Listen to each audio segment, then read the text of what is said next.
Rachel Banks here, Public Health Director for Multnomah County, and I use the pronouns she, her, and hers. I'm joined today by Dr. Jennifer Vines, our Tri-County Health Officer, and Kim Taves, our Communicable Disease Director. And we're here to talk with you all today to provide updates on where we are in our reopening plan and to ultimately update the dashboard that we unveiled last week that shows our progress on meeting the governor's criteria. We are also going to talk about contact tracing and testing, some of the most important criteria that we see on the governor's plan.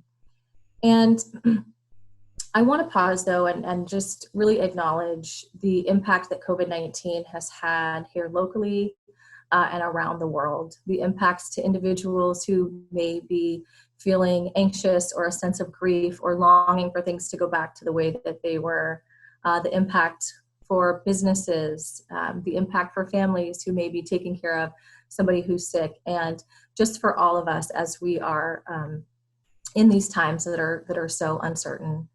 And knowing that this is especially hard for folks who have lost their jobs and are struggling in other ways. So our goal is to get folks back to work and back to their daily life as in a way that is as safe as possible and with as many precautions as we can put in place. It's been challenging for us to move safely and think about reopening with this evolving pandemic for a variety of reasons. And one is that the virus spreads easier than we initially thought. With no vaccine and no cure, we want to move forward thoughtfully and in a way that makes sure that our most vulnerable communities are protected. So the governor's stay-at-home orders did stop the spread of a lot of disease because as we were away from each other, there's less options for the virus to spread from person to person. But we know that any lifting of physical distancing requirements increases the chance that the virus spreads and increases the chance that more of us are in more places together. And that has a special impacts on folks who are most likely to get seriously ill from the virus. So we're working quickly to make sure that we can meet all of these criteria and begin reopening here in Multnomah County and making sure that as physical distancing is loosened up here in Multnomah County, that we can quickly isolate the disease, we can find out where it is, we can isolate it, that folks who are sick have a place to recover that's not exposing other people, and that we can stop any more spread than is necessary. So where are we with that? We're making great progress. There's a great team of folks working very hard day and night. And so first of all, we are, our first responders here in Multnomah County have all self-reported that they have adequate PPE. So we are going to be moving that metric from in progress to met. Secondly, we have uploaded our narratives. So one of the requirements for reopening from the governor's plan was that we had at least 3 narratives in place on how to deal with outbreaks in various settings. We've updated, we've actually put out 4 of those narratives. And so we are going to move that from in progress to complete. And last week when we unveiled the dashboard, we knew that we wanted to do a deeper dive to understand what impacts for our Black, Indigenous, people of color, what impacts reopening has on them specifically. And so we added additional criteria to ensure that we were reopening in a way that was equitable and not causing further health inequities. And one of those metrics was for hospitalization. So last week we had met that hospitalizations were going down for people over a 14-day period. And this week we're able to report we've looked at that data for Black, Indigenous, people of color, as well as every demographic group. And that metric is also going down for communities of color. So we will mark that as met. Just to add additionally that based on conversations that we've had with community leaders and coming up through our networks of cultural liaisons, we've heard some of the specific strategies that people think need to be in place to protect Black, Indigenous, and people of color, and we will be unveiling a draft reopening plan this week. So once again, we're going to mark that as met. I do want to acknowledge what might be on people's minds, that our sister counties in Clackamas and Washington have released dates of reopening and submitted plans. And I'm here to tell you that today we are not releasing a date for reopening or a specific date in which we will be submitting our plan to the state of Oregon. We're working with our board and our chair, ultimately, Chair Deborah Kafori, to determine what the plan and what the date should be. And this is especially important in Multnomah County, where we have 20% of the state's population, we have 40% of the state's deaths, we have the majority of, or a greater prevalence of folks who are in that at-risk category.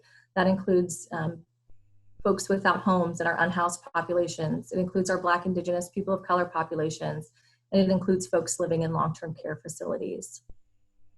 So I'm going to pass it over to Kim Taves, who can talk a little bit more about where we are with contact tracing and also testing. We've made progress in those areas. We've also worked with the state to make sure that they were being measured adequately. But with that, I'll turn it over to Kim Taves. Thank you.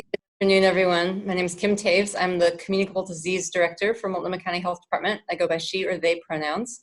And my team has been working specifically both on overarching testing strategies as well as what folks are referring to contact tracing, which actually has a number of different components in it and is a strong public health strategy that has been used for many years with many different reportable diseases.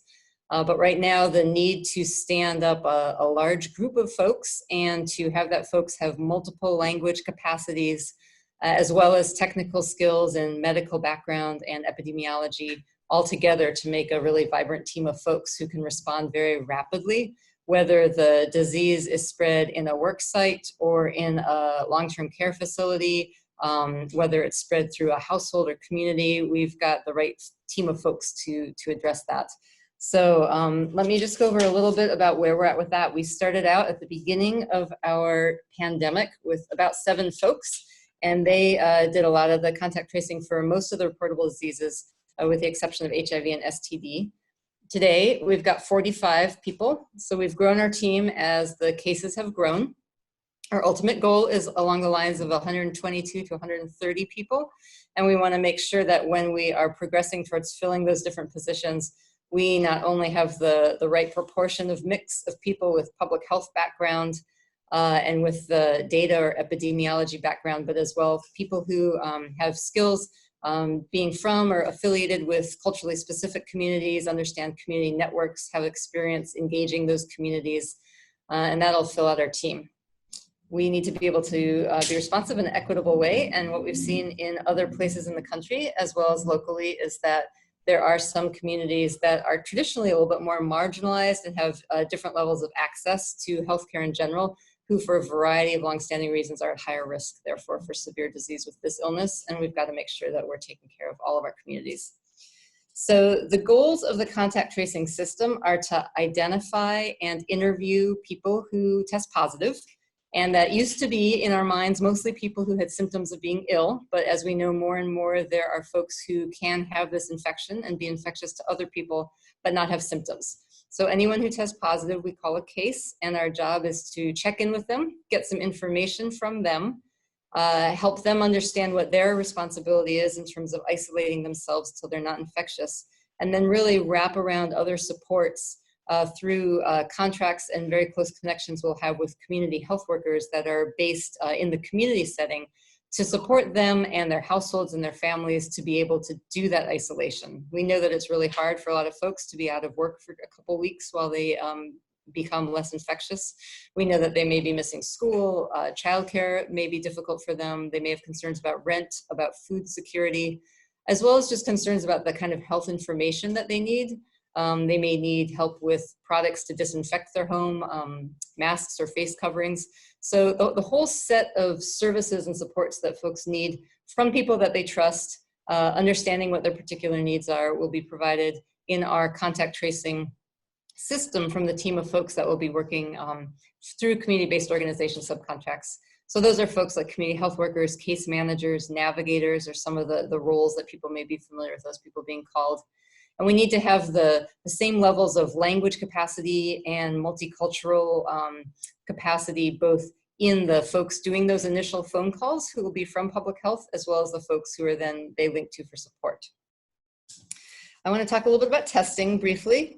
Testing goals, the goals and the priorities for testing have certainly changed over time. I know it's been hard for us, so I'm sure it's been hard for the general public and the healthcare providers as well to keep up every single week with the differences and modifications, both in testing availability, in testing technology and quality, as well as who we all think is a priority to test as we have more and more tests become available. So the goals right now for testing are that we need to assure that to the extent possible, we are moving into a system where we test everyone with symptoms so that we can do that really fast contact tracing and interrupt the spread of disease from one person to another. We need to probably do more expanding work, and I say we there collectively. It's not we, the county health department, it's we as healthcare systems and we as employers need to assure that employees are being screened regularly who are working with vulnerable populations and just by the nature of the work need to work very close connected with them. So we need to make sure that the employees aren't at risk themselves of being infected and that they're not transmitting that infection to vulnerable folks with whom they work. Another goal is that we need to be able to stand up quick, large-scale testing if there is an outbreak. And that may be in a work site of an essential service where people work closely together, or it may be in a place that also has workers but has residents as well. So corrections setting, long-term care facilities, behavioral and addictions treatment houses, shelters for folks without housing. Those would all be sites where there are people who have more vulnerability, and because of their close quarters, either for sleeping or kitchens or bathrooms, could have a higher number of folks affected by an outbreak. So those are some of the overarching goals we have right now of testing, and then our goal in public health is always to ensure as well that there's equitable access. We have a relatively strong system right now of hospital and healthcare systems, as well as community health centers, safety net clinics that are providing testing, and that has certainly improved over the last month. I know prior to that, it was hard for a lot of folks to get testing in places that they're used to getting healthcare. We still have gaps that we need to fill for folks who don't have a regular medical home and maybe don't have health insurance or coverage, or who feel scared and don't have a strong trusting relationship established with the broader healthcare system.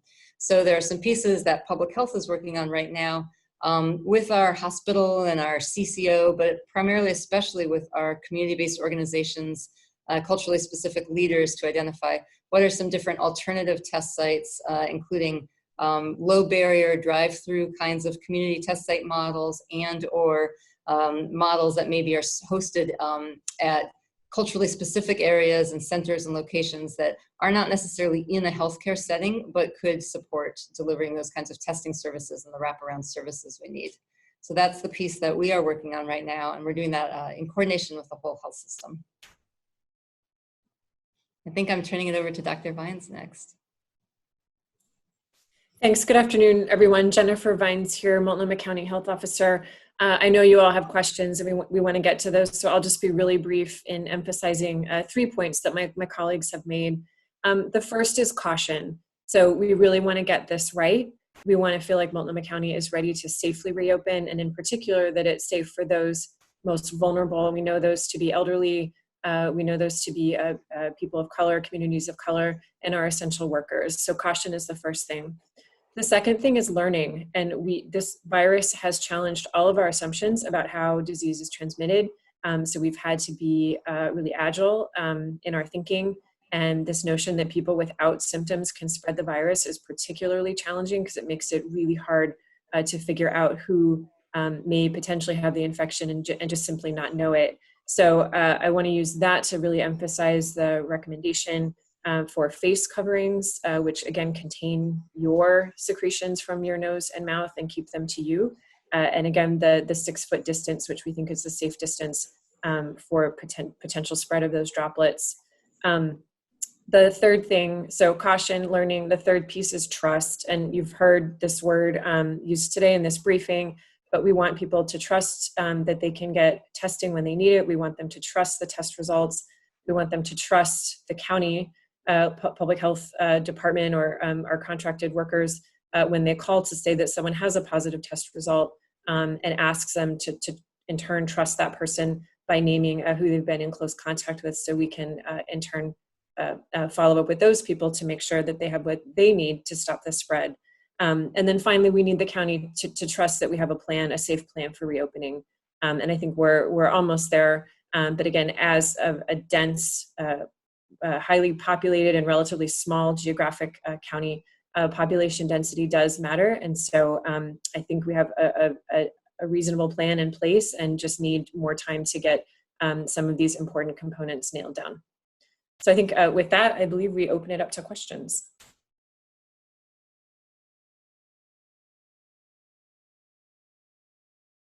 I'm unmuted. Thank you guys so much. And we had a few questions come in while you were talking, so let me get to a few of those. Jonathan Bach at the Portland Business Journal is asking, do you think it's too soon for Portland area counties to reopen? Are they rushing?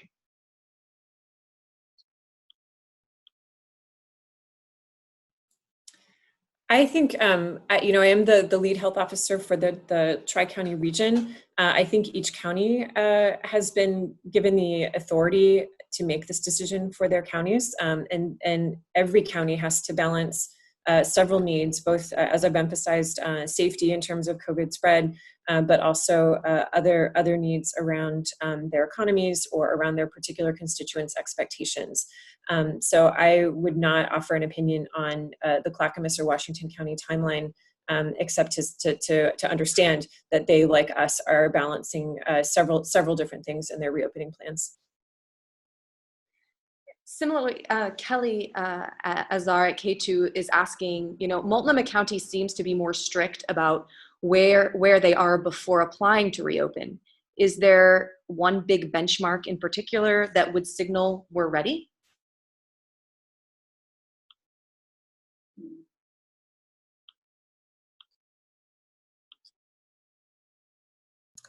I mean, there's clearly a variety of benchmarks that we're looking at, but one of the major things that we're looking at is contact tracing and understanding that when physical distancing is relaxed, that we will have more people sick, and we want to be able to follow up with them in a way that they will trust in a language that they do speak, and make sure that we can do that very quickly. And so we're looking at contact tracing, our workforce there, and then also our ability to follow up with most people within 24 hours. Thank you so much. And K2 had one more question around masks. Would Multnomah County consider a mandate, requiring for folks to wear face coverings, and why or why not?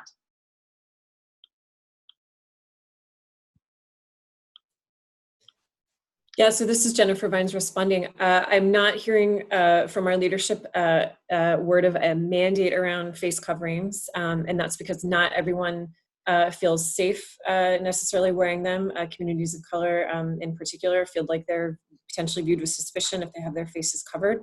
There are also people who, for reasons of heart or lung problems, simply can't tolerate having their nose and mouth covered. I would say in general, though, for anyone who can wear a mask, that's pretty much everyone 2 and over, and who can safely remove the mask. I'm sorry, I'm saying mask, I should be saying face covering. I can make a strong recommendation for using a face covering as an added protection, not only to those that you're coming in contact with, but for yourself. And Multnomah County is developing some more specific information and guidance about how the type of materials and the fitting of a mask can actually offer a fair amount of protection to the person wearing it. Thank you so much. And K2 and also Zach Morris from Northwest Examiner had a question around how do you get a job as a contact tracer? And along with that, why aren't there postings on the county site for this position?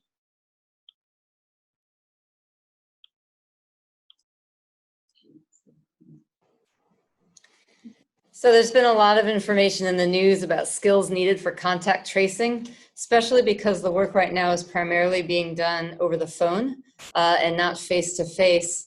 People need to have a lot of communication skills. They need to be able to explain health information in a way that's simple and understandable and reassuring.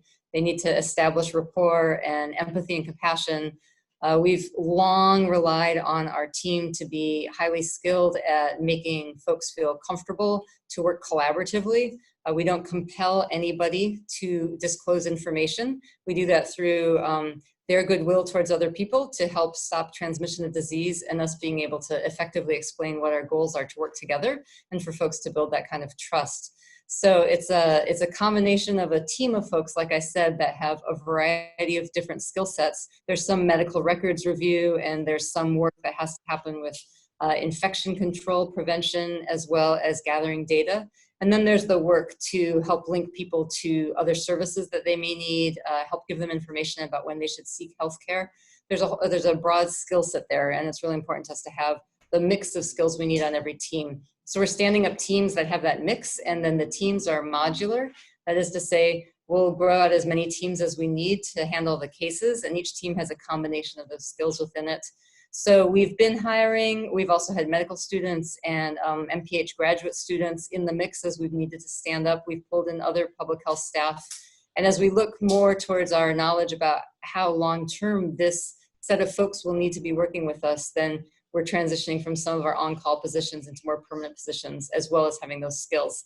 I think right now with the process that we go through every year with our fiscal year change, it's important first to look at a lot of our folks in the county who have those language skills and those culturally specific skills, see how programs are changing as we all try to think in new and different ways about what's our model of business and social service delivery. So there may be some capacity there for us to redeploy folks in the county.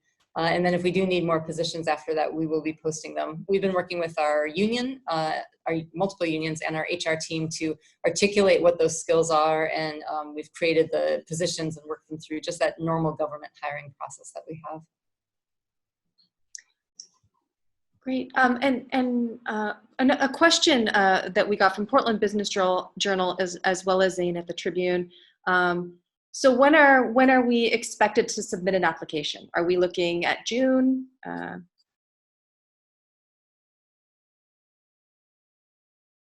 Rachel? Yeah, Rachel Banks, unmuting here. Thank you. We have not identified a time frame for when we're expected to submit an application. We've really been focused and working with our chair, Deborah Kafori, and making sure that we're ready and working as hard as we can in getting the components in place that for us to be ready. So we don't have a specific date or timeline that we're expected to submit an application. Thank you so much. Lindsay at COIN is asking, are you all concerned that people will be going to other counties if Washington and Clackamas reopen?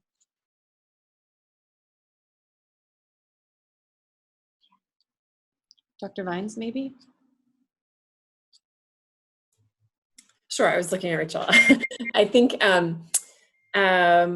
so certainly going county by county is going to create circumstances where one county may be open and the neighboring county may yet to reopen. We've all acknowledged in the metro area that that's going to be potentially difficult from a communication standpoint. So the 3 metro counties, I think, are doing our best to stay aligned on this. But again, you see Washington and Clackamas moving along a somewhat different timeline. So that certainly does raise the possibility that people will be crossing county lines for their services. And again, that'll be part of the learning and part of the adjusting that we'll be doing as we look at our plans for reopening. Great, thank you. And sorry. We did get a question on what the timeline is. Sorry, just going back to the question around hiring. How long will it take to get all these folks on board, Kim? I think our goal is not to hold off on submitting a reopening application until all those positions are filled that I discussed. Our goal is that we are on a pathway towards growing with a very specific plan that we can express to the governor, and that we are there enough in our growth that we're keeping up with our current case counts that we do have.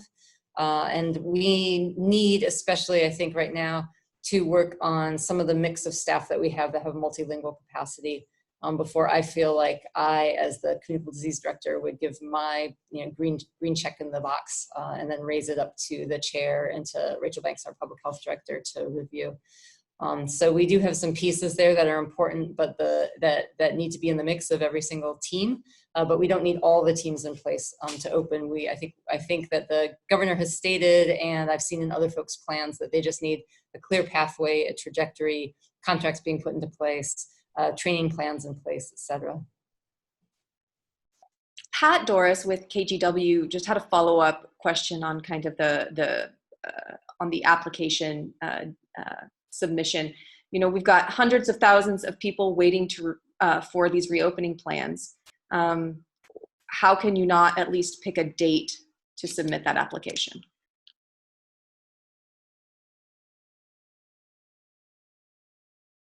So this is Rachel Banks, and once again, we are working with our chair, Deborah Kafori, and really feel that from a public health. Well, first of all, I want to acknowledge. I guess I should back up and acknowledge that we understand that there are hundreds of thousands of folks in our county who are impacted, and really and understand that reopening could impact so many people. And so we're balancing from the public health side, really wanting to make sure that we have protections in place, that we're keeping the public's trust by not artificially setting a date, but by sharing, more importantly, where we are making progress, and where we are meeting those benchmarks and how we're progressing. So, it has to do, I think, with wanting to be transparent and to meet expectations, and to say we're moving as fast as we can to safely reopen. Thank you. And then Blair with the Mercury had a question. Because Multnomah County is so dense, are you considering requirements above what the state is doing? For example, temperature checks outside of busy buildings, or a higher rate of randomized testing?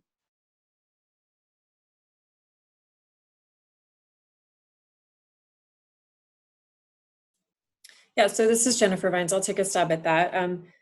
As far as those two particular interventions, I would say we haven't specifically talked about those. You will see that on paper, we appear to have plenty of testing capacity across the region, but we're working hard to make sure that really everybody feels like they can get a test if they need it. And there's still some gaps in parts of our county that we need to make sure are filled.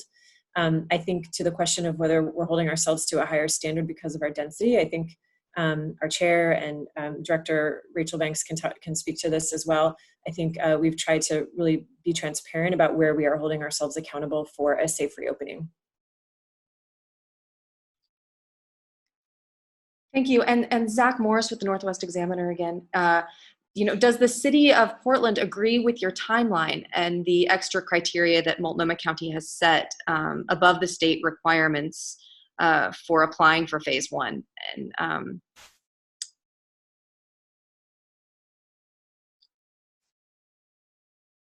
So Rachel Banks here.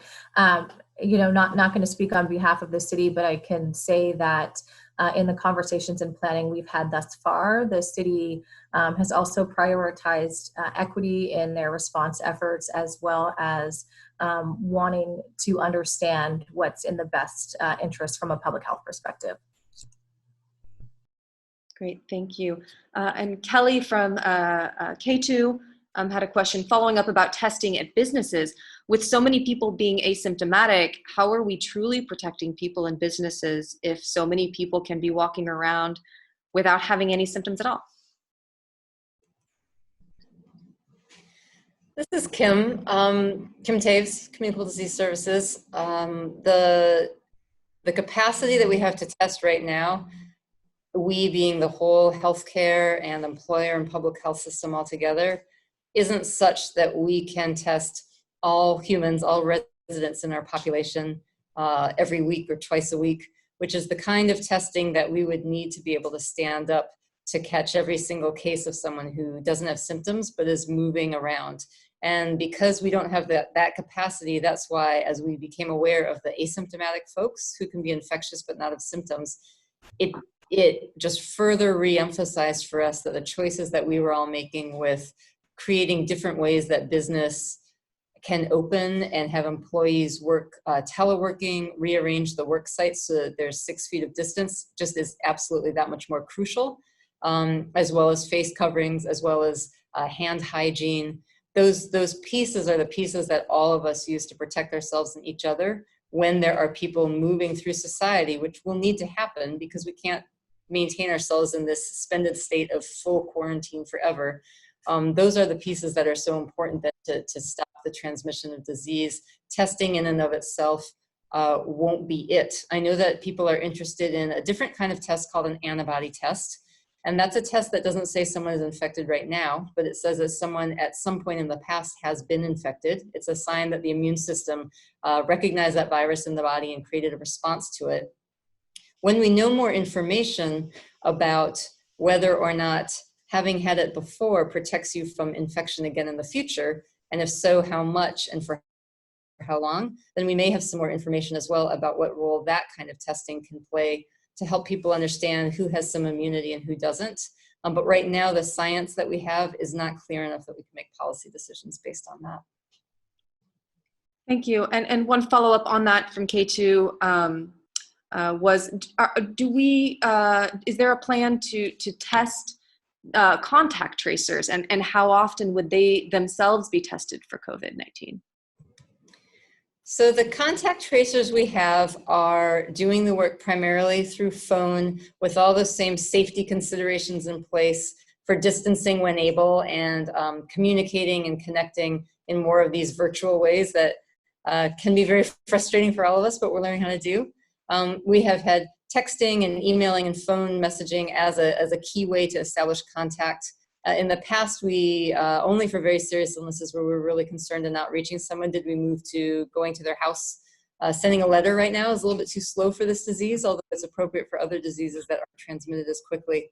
The folks in the community that are community health workers, they'll have safety protocols as well. If they need to bring over supplies, need to drop off food, they may be using phone or texting or video chat for sharing information, but if they need to show up and bring someone something that's isolating in their home, then they'll have those same precautions in place that we're giving everyone in terms of wearing a face covering, texting or calling someone to say I'm at the door, putting the stuff on the doorstep or the porch, standing back at the sidewalk so that they're more than 6 feet apart. We won't be asking anyone to do the work of supporting families by going into their homes, for example. When our own staff need to go into a facility that may be having an outbreak, then we make sure that those staff have that same kind of personal protective equipment that's required by OSHA for the setting and is hopefully the same kind of equipment that the staff in that place of employment also are already using.